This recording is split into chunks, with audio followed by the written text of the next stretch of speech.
बच्चों, आज हम सब साहित्य सागर के भीड़ में खोया आदमी पढ़ने वाले हैं।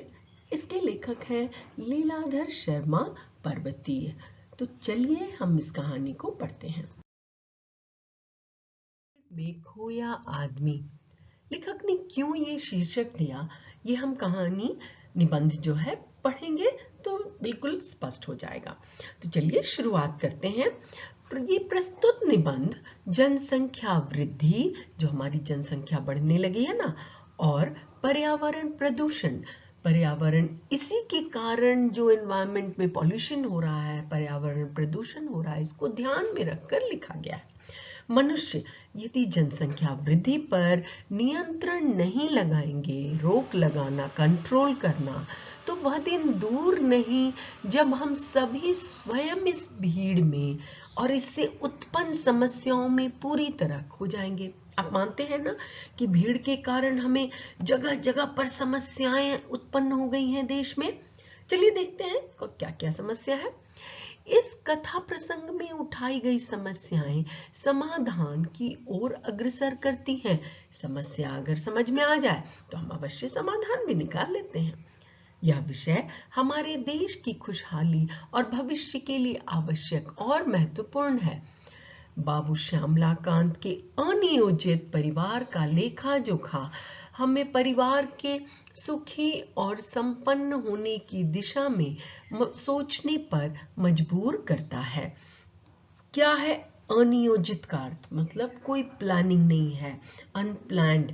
जो परिवार आजकल सब घर में लोग प्लानिंग करते हैं, परिवार को कैसे बढ़ाना है, कितने का हम ध्यान रख सकते हैं। घर में बाबू श्यामलाकांत के ऐसा क्या हुआ है कि लेखक ने अनियोजित परिवार कहा है। चलिए पढ़ते हैं। अब लेखक अपने कहानी सुना रहे हैं, तो यहाँ जो ये मेरे है ये लेखक के लिए है। मेरे एक अभिन्न मित्र हैं बाबू श्यामलाकांत, सीधे साधे, परिश्रमी, ईमानदार, किंतु निजी जिंदगी में मतलब पर्सनल लाइफ में वे बड़े लापरवाह हैं, केयरलेस हैं। तो लेखक अपने मित्र बाबू श्यामलाकांत के बारे में ये सारी बातें कह रहे हैं कि वो मेहनती तो हैं, सीधे साधे हैं, ईमानदार भी हैं, लेकिन बहुत ही केयरलेस हैं अपने पर्सनल लाइफ में। क्यों कहा केयरलेस? उम्र में तो लेखक से वो छोटे हैं, मुझसे छोटे हैं, पर अपने घर में बच्चों की फौज खड़ी कर ली है। इतने सारे बच्चे हैं घर में। पिछली गर्मियों में मुझे उनकी लड़की के विवाह में सम्मिलित होने के लिए हरिद्वार जाना था। ये याद रखिएगा, कहाँ जाना था प्रश्न आएगा तो हरिद्वार। 15 दिन पहले आरक्षण के लिए स्टेशन पर गया तो वहां पहले से ही लोगों की लंबी कतार थी। ये उस समय की बात है जब 15 दिन पहले आरक्षण किया जाता था। आरक्षण मतलब रिजर्वेशन ट्रेन का। अब तो 3-3 महीने पहले रिजर्वेशन कराना होता है, तो जनसंख्या और बढ़ गई है। उस समय की ये बात थी। घंटों प्रतीक्षा के बाद मेरी बारी आई तो पता चला कि किसी भी गाड़ी में खाली स्थान नहीं है।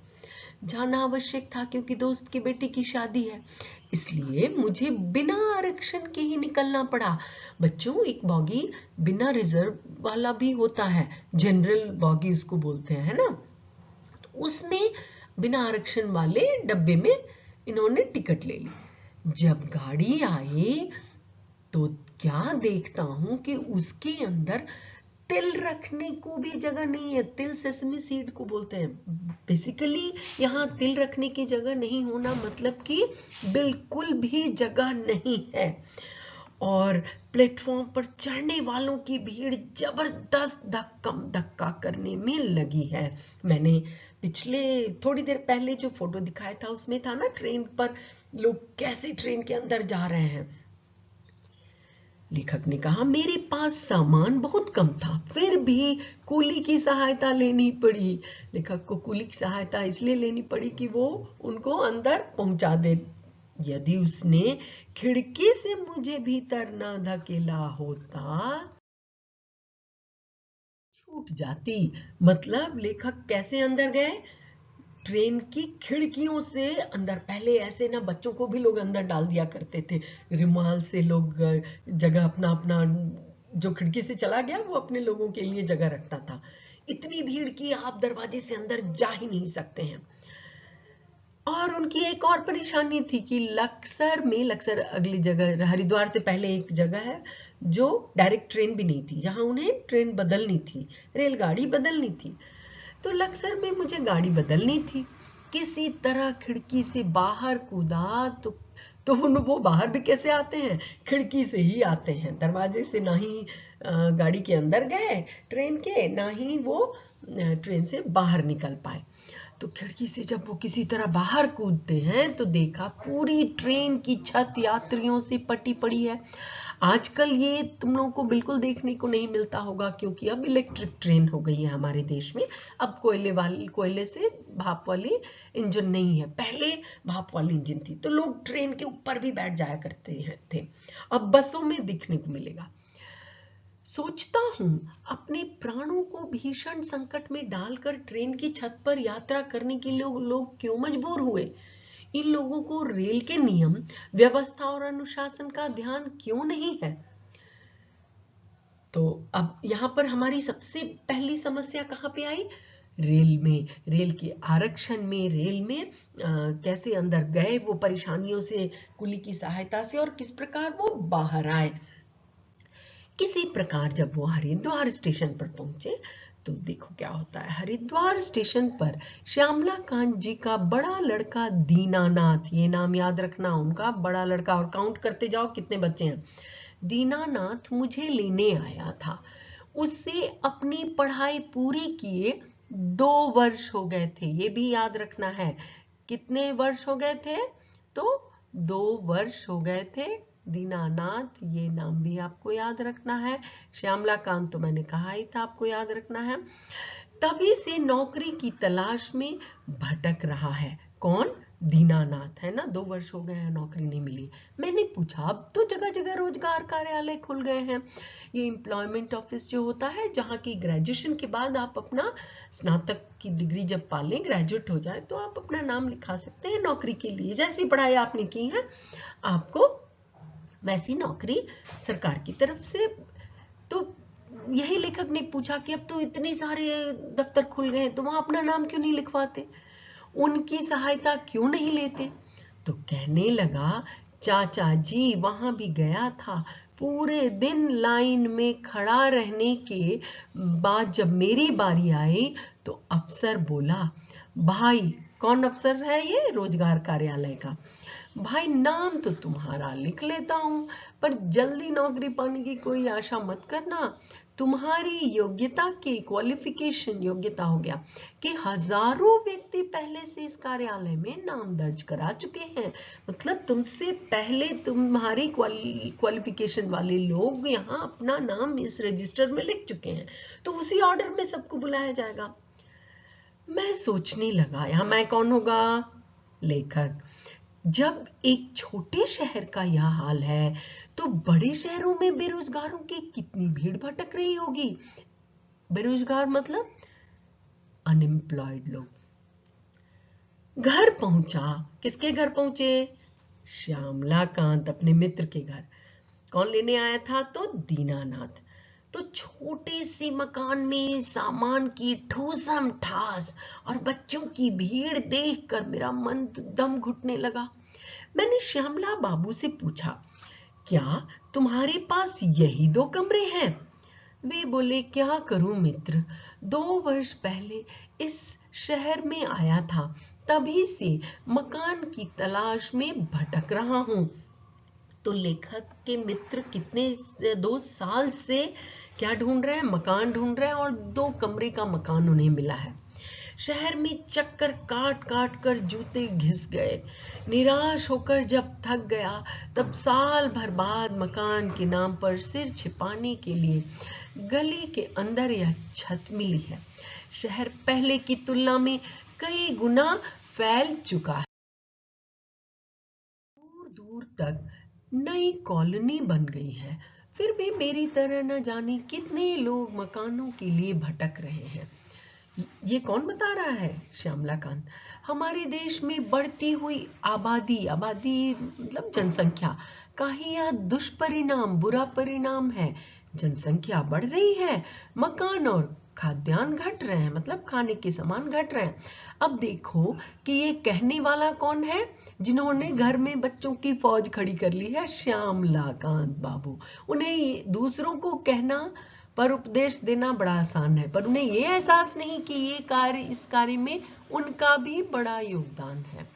उसी समय श्यामला जी की पत्नी जलपान लेकर आई। जलपान मतलब नाश्ता।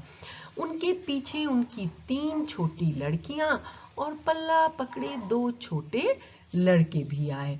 तो कुल कितने बच्चे थे इनके पास पता है? 8 बच्चे थे।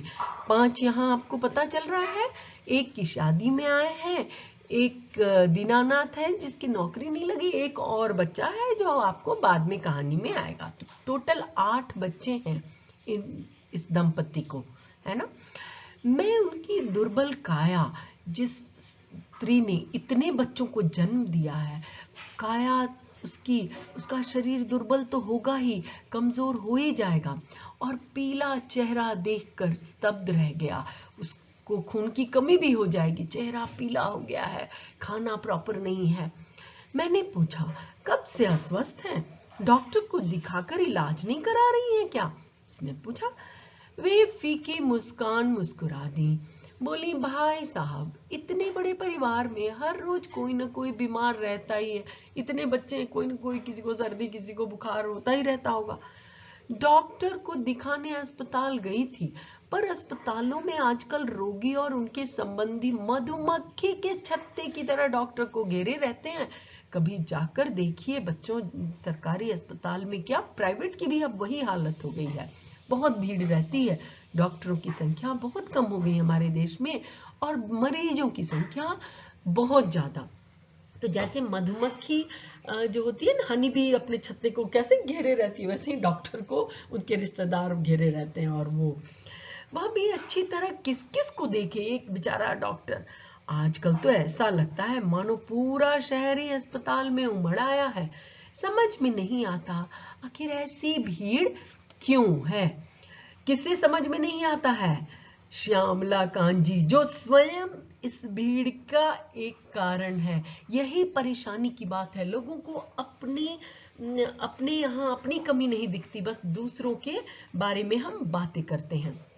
अब यही देखिए ना, मेरी यहाँ पर ये बात उनकी पत्नी कह रही है, श्यामलाकांत और उनकी पत्नी। श्यामलाकांत ने घर की बात कही थी, इन्होंने अस्पताल की बात कही है। तो दोनों पति पत्नी को ये एहसास नहीं है कि जनसंख्या बढ़ने का एक कारण ये दोनों हैं। अब यही देखिए ना, मेरी तबीयत भी ढीली ही रहती है, श्यामलाकांत की पत्नी ने कहा, मतलब कि अच्छी नहीं रहती। सोचा था विवाह के कपड़े दर्जी से सिलवा लूंगी। बड़े बेटे को दर्जी के यहाँ भेजा, लेकिन वह जिस किसी भी दुकान पर गया, हर दर्जी ने पहले से सिलने आए कपड़ों का ढेर दिखाकर अपनी मजबूरी जाहिर कर दी। इसका भी कारण क्या है? भीड़, लोगों की संख्या। दर्जी कम है ना, और सिलवाने वाले ज्यादा हैं। पहले ग्राहक मतलब कस्टमर का स्वागत होता था, अब उसे भी चिरौरी करनी पड़ती है, फिर भी समय पर काम नहीं होता। वही बात है डिमांड और सप्लाई की। अगर सप्लाई ज्यादा है और डिमांड कम है तो जो परिस्थिति होगी, और अगर डिमांड ज्यादा है और सप्लाई कम है तो जो परिस्थिति होगी, ये दोनों ही विपरीत होती है। तो वही बात यहाँ है।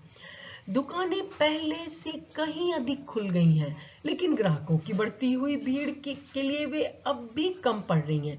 कहने का अर्थ कि जिस अनुपात में, जिस रेशियो में दुकानें बढ़ रही हैं, दुकानें नई नई खुल रही हैं, उससे कहीं ज्यादा तेजी से जनसंख्या बढ़े जा रही है। तभी बाहर से दूसरे बेटे सुमंत, मैंने कहा था ना एक और आएगा, टोटल 8 बच्चे हैं। सुमंत का हारा थका झुंझलाया स्वर सुनाई दिया। माँ जल्दी से 1 कप चाय बना दो, आज पूरा दिन राशन की दुकान पर लग गया। इतनी भीड़ थी कि लाइन खत्म होने को ही नहीं आती थी, फिर भी पूरा सामान नहीं मिल पाया। सुमंत ने कहा, जो 8 बच्चा है, मैंने बताया था ना उसमें, ये जो कहा गया था राशन लाने, राशन तो तुम लोग को पता ही होगा। मैं सोचने लगा, लेखक सोच में पड़ गए कि आखिर इस सब का कारण क्या है। मोहल्ले मोहल्ले दुकानें हैं, मकान पहले से कहीं अधिक बन गए और बनते जाते हैं। रोजगार के अनेक रास्ते निकल आए हैं। रेलगाड़ियों और बसों की संख्या पहले से कहीं अधिक बढ़ गई है। चिकित्सा सुविधाओं का भी विस्तार हुआ है, बहुत सारे हॉस्पिटल्स बन गए हैं ना। फिर भी लोगों की आवश्यकताएं पूरी नहीं हो पा रही हैं। आसानी से सारा कार्य नहीं हो रहा है। जहां देखिए भीड़ ही भीड़ है। सही बात है। अगर देखी जाए तो किन किन जगहों पे भीड़ की बात की गई है वो हम देखते हैं। यह भीड़ क्यों बढ़ती जाती है? क्या आदमी स्वयं इसके लिए उत्तरदायी नहीं है? बहुत बड़ा प्रश्न लेखक ने पाठकों के समक्ष छोड़ दिया। क्या मनुष्य इसके लिए उत्तरदायी नहीं है, इस जनसंख्या वृद्धि के लिए? बिना सोचे समझे श्यामलाकांत और उनकी पत्नी जैसे लोग जो बस बिना किसी योजना के बच्चे पर बच्चे उनकी हुए जा रहे हैं। 8 बच्चे, 10 परिवार, अगर एक दो व्यक्ति 8 बच्चे देंगे तो किस तेजी से जनसंख्या बढ़ेगी, सोच लो। लेखक ने कहां कहां समस्या की बात की है, कहानी के अंत में हम लोग उस पर चर्चा करेंगे। घर में बच्चों की भीड़ है। यह भीड़ भले ही हमें अच्छी लगती हो, बच्चे तो हमेशा अच्छे लगते हैं, तो क्या हम सब घर में भीड़ ही पैदा कर लें? नहीं ना। लेकिन जब तक बच्चों के पालन पोषण की, रहन सहन की, मतलब उनके ध्यान रखने की, उनको कैसे पाला जाए, अच्छी व्यवस्था नहीं दी जाए, अच्छे खान पान की, शिक्षा दीक्षा की पूरी सुव्यवस्था न हो, यह भीड़ दुखदाई बन जाती है। एक व्यक्ति कितनों को अच्छी शिक्षा दे सकता है, अच्छे कपड़े देना, अच्छी व्यवस्था, बीमार है तो अच्छे अस्पताल में दिखा पाए, अच्छा घर दे, खाना पीना अच्छा दे ताकि बीमार ही ना पड़े। अस्पताल में भीड़ क्यों है? ये सारे प्रश्न लेखक कर रहे हैं, अब हम लोग सब पाठकों से कर रहे हैं, अपने मन से कर रहे हैं। क्या यह भीड़ किसी को सुहाती है? किसी को भीड़ अच्छी नहीं लगती? क्या कोई स्वेच्छा से, मतलब अपनी इच्छा से अस्वस्थ होता है? नहीं। स्वयं कोई बीमार नहीं होना चाहता। बीमारी क्यों होती है? अब हमारे वो पर्यावरण प्रदूषण वाला पॉइंट जो था ना पहली पंक्ति में, वो आएगा।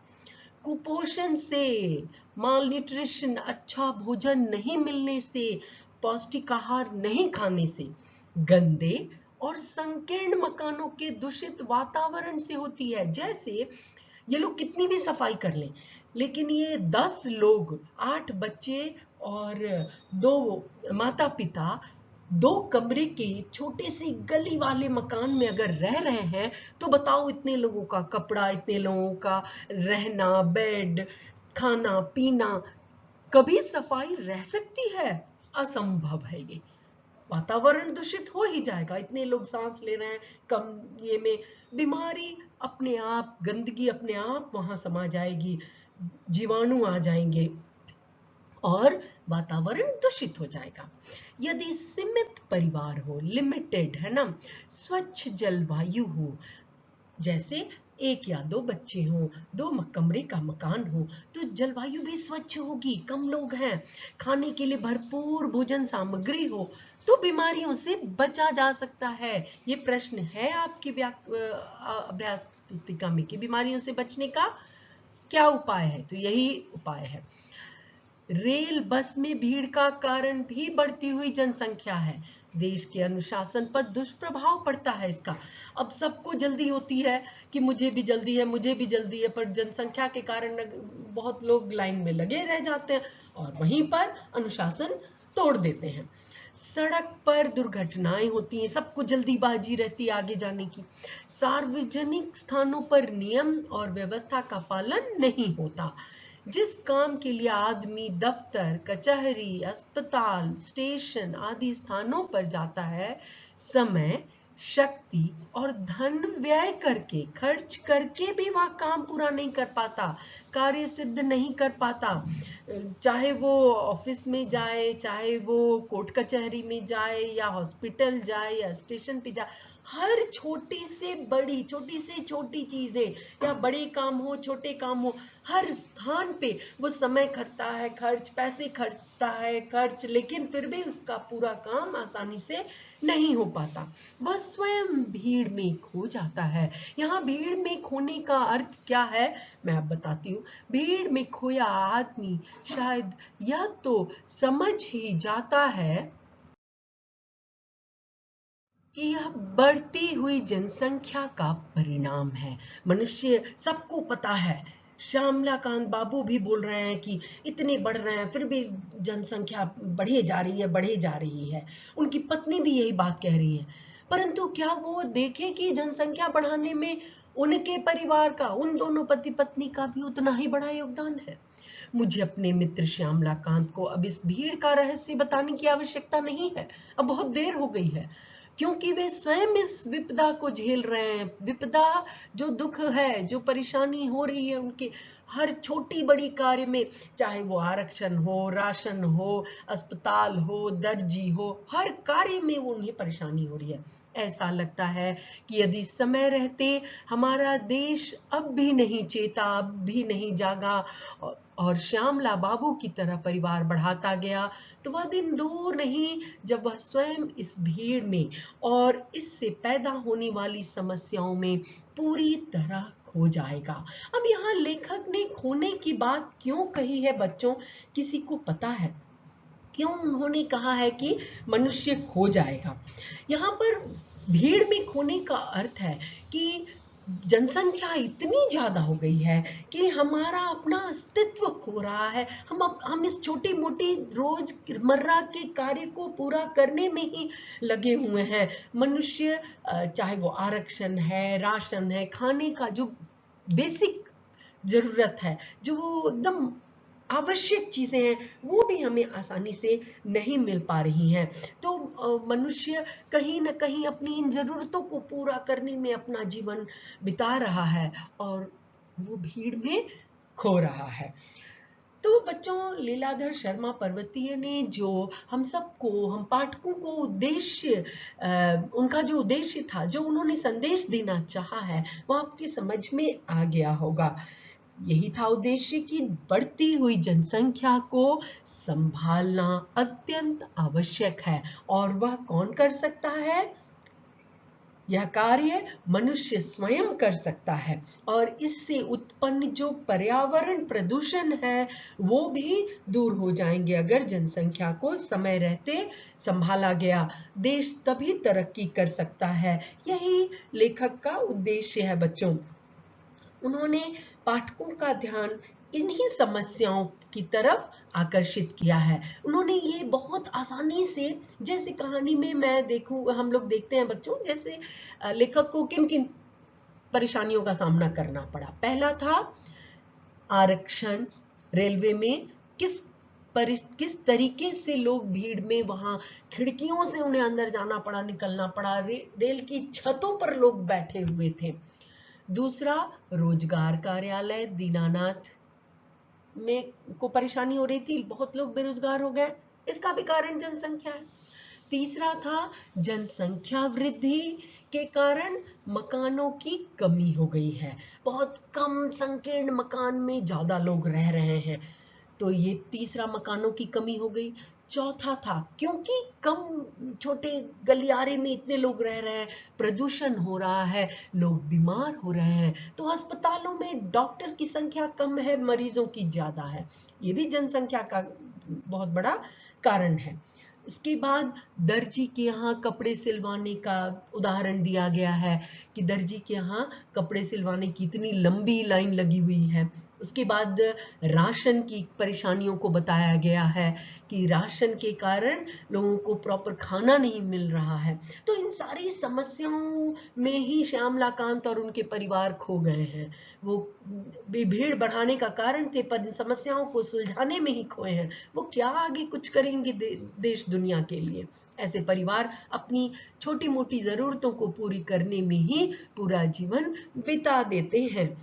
और बच्चों, जब ये उद्देश्य था, जब शीर्षक की सार्थकता किसी भी कहानी का हम लिखते हैं ना, तो उस पर ध्यान देने वाली बात है कि हमें ये सोचना होता है कि शीर्षक को कितनी बार प्रयोग किया गया है, किस प्रकार पाठकों के मन में वो बात बैठ गई। तो यही लिखोगे कि भीड़ में खोया आदमी शीर्षक इसलिए सार्थक है कि लेखक द्वारा यह समझाया जाना कि मनुष्य किस प्रकार अपनी जिम्मेदारियों को नहीं समझ रहा है, जनसंख्या को बढ़ाए जा रहा है, भीड़ को बढ़ाते बढ़ाते रोज रोज की समस्याओं में वो इस प्रकार उलझ गया है कि वो और कुछ कर ही नहीं पा रहा और वह भीड़ में कहीं न कहीं खो गया है। तो जनसंख्या बढ़ाना, भीड़ को बढ़ाना देश के लिए बिल्कुल भी लाभदायक नहीं है। लेखक ने श्यामलाकांत बाबू के माध्यम से भीड़ में खोया आदमी शीर्षक को सार्थक किया है। जिस प्रकार श्यामलाकांत बाबू और उनके परिवार अपनी जनसंख्या वृद्धि के कारण अन्य समस्याओं में खो गए हैं, उसी प्रकार देश का हर वो नागरिक इस भीड़ में कहीं न कहीं खोता जा रहा है। अतः यह शीर्षक सर्वथा सार्थक है। तो मुझे लगता है ये कहानी आप लोगों को समझ में आ गई होगी बच्चों। शीर्षक की सार्थकता और उद्देश्य भी मैंने स्पष्ट कर दिया। धन्यवाद।